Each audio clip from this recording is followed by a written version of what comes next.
ನಮ್ಮ ಶ್ರೀಪೀಠದ ಸಂಘದ ಹಾಗೂ ಸಮುದಾಯದ ಎಲ್ಲ ಹಿರಿಯರಿಗೆ ಹಾಗೂ ಇಲ್ಲಿ ನಡೆದಿರುವ ಎಲ್ಲ ಪತ್ರಕರ್ತ ಮಾಧ್ಯಮದವರಿಗೆ ವಂದನೆಯನ್ನು ಸಲ್ಲಿಸ್ತಾ, ಈಗಾಗಲೇ ನಮ್ಮ ಆಡಳಿತಾಧಿಕಾರಿಗಳಂತಹ ಡಾಕ್ಟರ್ ರಾಜ್ಕುಮಾರ್ ಪಾಟೀಲ್ ಅವರು, ನಮ್ಮ ಪೀಠದ ಪ್ರಧಾನ ಧರ್ಮದರ್ಶಿಯಂತಹ ಬಿಸಿ ಉಮಾಪತಿಯವರು, ಜೊತೆಗೆ ನಮ್ಮ ಸಂಘದ ಕಾರ್ಯಾಧ್ಯಕ್ಷರಾಗಿರುವಂತಹ ನಮ್ಮ ಸೋಮನಗೌಡ ಪಾಟೀಲ್ ಅವರು ಈಗಾಗಲೇ ಸ್ಪಷ್ಟವಾಗಿ ಕೆಲವು ವಿಚಾರಗಳನ್ನ ಮುಂದೆ ಹೇಳಿದ್ದಾರೆ. ಇದು ಅವಕ್ಕಿಂತ ಪೂರ್ವದಲ್ಲಿ ನಮ್ಮ ಸಂಘದ ಪೀಠದ ಹಿರಿಯರ ಜೊತೆಗೆ ಮುಕ್ತವಾಗಿ ಸಂವಾದವನ್ನು ಮಾಡಿ, ಚರ್ಚೆಯನ್ನು ಮಾಡಿ ಈ ಪತ್ರಿಕಾಗೋಷ್ಠಿಯನ್ನು ನಾವು ಕರೆದಿರುವಂಥದ್ದು. ಈಗಾಗಲೇ ನಮ್ಮ ಸಮುದಾಯದ ಜನಸಂಖ್ಯೆ ನಿಮ್ಗೆ ಈಗಾಗಲೇ ಗೊತ್ತಿದೆ.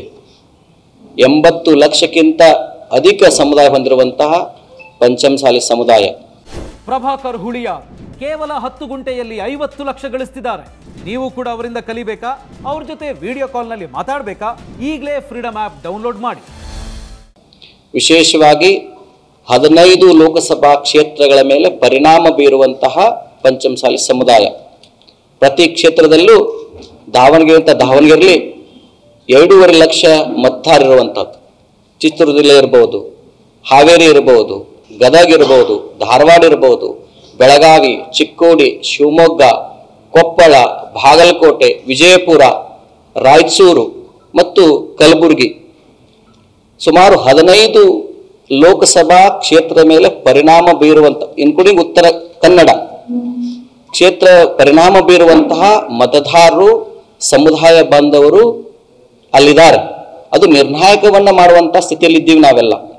ಇಂಥ ಸಮುದಾಯಕ್ಕೆ ಈ ಸಮುದಾಯವನ್ನ ರಾಜಕೀಯವಾಗಿ ತುಳಿಬೇಕು ಅನ್ನುವಂಥ ಒಂದು ವಾತಾವರಣ ಸೃಷ್ಟಿ ಮಾಡಿ ನಮ್ಮ ಸಮುದಾಯಕ್ಕೆ ಅನ್ಯಾಯವನ್ನ ನಿರ್ಲಕ್ಷ್ಯ ಮಾಡಿರುವಂಥದ್ದು ಮೇಲ್ನೋಟಿಗೆ ಬಹಳ ಸ್ಪಷ್ಟವಾಗಿ ಕಾಣ್ತಾ ಇದೆ.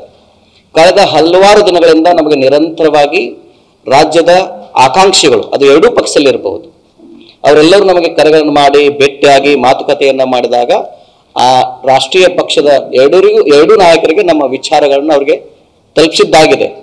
ಆದರೂ ಕೂಡ ಇವತ್ತು ಆ ಎರಡೂ ಪಕ್ಷಗಳು ನಮ್ಮ ಸಮುದಾಯಕ್ಕೆ ಟಿಕೆಟ್ ಹಂಚಿಕೆ ಮಾಡುವಲ್ಲಿ ಸಂಪೂರ್ಣವಾಗಿ ನಿರ್ಲಕ್ಷ್ಯ ಮಾಡಿರೋದ್ರಿಂದ ನಮ್ಮ ಸಮುದಾಯ ತುಂಬ ಸಿಟ್ಟಿಗೆ ಒಳಗಡೆ ಆಗಿದೆ.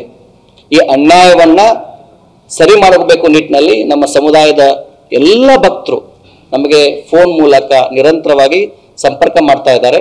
ಹಾಗಾಗಿ ಇವತ್ತು ನಮ್ಮ ಎಲ್ಲ ಸಂಘದ, ಪೀಠದ ಮತ್ತು ಹಿರಿಯರ ಒಂದು ವಿಚಾರಗಳನ್ನ ಅವಲೋಕನ ಮಾಡಿದಾಗ ನಮ್ಮ ಸಮುದಾಯವನ್ನ ಈ ಒಂದು ಬರುವಂತಹ ಚುನಾವಣೆಯಲ್ಲಿ ಸಂಪೂರ್ಣವಾಗಿ ನೀವೆಲ್ಲ ಟಿಕೆಟ್ ಹಂಚುವಲ್ಲಿ ನಿರ್ಲಕ್ಷ್ಯ ಮಾಡಿದ್ದೀರಿ. ಹಾಗಾಗಿ ನಾಳೆಯಿಂದನೇ ನಾವು ರಾಜ್ಯದ ಎಲ್ಲ ಜಿಲ್ಲೆಗಳಲ್ಲಿ ಪ್ರವಾಸವನ್ನ ಮಾಡಿ ಅಲ್ಲಿ ಭಕ್ತರ ಜೊತೆಗೆ ಕೂಡಿ ಚಿಂತನ ಮಂಥನವನ್ನು ಮಾಡಿ ಈಗಾಗಲೇ ನೀವೇನು ಟಿಕೆಟ್ ಹಂಚಿಕೆಯನ್ನ ಮಾಡಿದ್ರಿ ಅದನ್ನ ಪರಾಮರ್ಶೆ ಮಾಡಿಕೊಂಡು ಸಮುದಾಯಕ್ಕೆ ನ್ಯಾಯ ಕೊಡುವಂಥ ಕೆಲಸವನ್ನ ಎರಡೂ ರಾಷ್ಟ್ರೀಯ ಪಕ್ಷಗಳು ನೀವು ಮಾಡಬೇಕು ಅನ್ನುವಂತಹ ಆಗ್ರಹವನ್ನ ವ್ಯಕ್ತಪಡಿಸಲಿಕ್ಕೆ ಇಚ್ಛೆ ಪಡ್ತೇವೆ. ಮುಖ್ಯವಾಗಿ ನಮ್ಮ ಸಮುದಾಯದಲ್ಲಿ ನಾವು ಇವ್ರಿಗೆ ಟಿಕೆಟ್ ಕೊಡಿ, ಇವ್ರಿಗೆ ಕೊಡಬಾರ್ದು ಅಂತ ಹೇಳೇ ಇಲ್ಲ.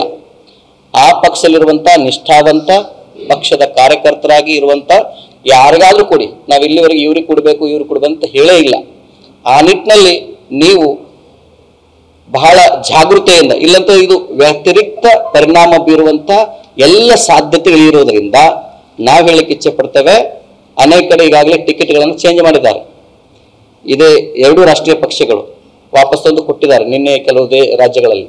ಹಾಗಾಗಿ ಇವತ್ತಿಗೂ ಕೂಡ ಇನ್ನೂ ಸಾಕಷ್ಟು ಸಮಯ ಇದೆ. ಹಾಗಾಗಿ ನೀವು ಪರಿಣಾಮ ಯೋಚನೆ ಮಾಡಿಕೊಂಡು ಕುಲಂಕಷವಾಗಿ ಅಧ್ಯಯನ ಮಾಡಿಕೊಂಡು ಪರಾಮರ್ಶಿಸಿ ಟಿಕೆಟ್ ಅನ್ನ ಸರಿಯಾಗಿ ಹಂಚಿಕೆ ಮಾಡಿದ್ರೆ ನಮ್ಮ ಸಮುದಾಯ ಗಟ್ಟಿಯಾಗಿ ನಿಮ್ಮ ಜೊತೆಗೆ ನಿಲ್ತದೆ.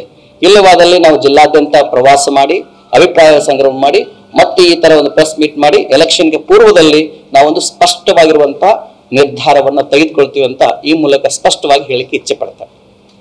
ಎಲ್ಲರಿಗೂ ನಮಸ್ಕಾರ.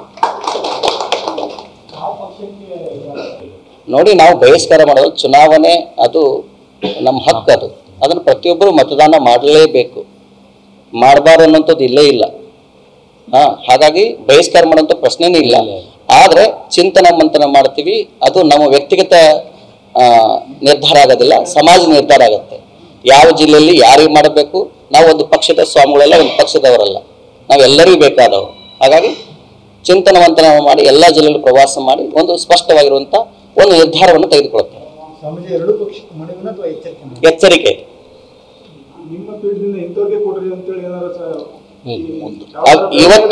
ಇವತ್ತು ಮಾಡೋದಿಲ್ಲ, ಮುಂದೆ ಮಾಡೋದಿಲ್ಲ.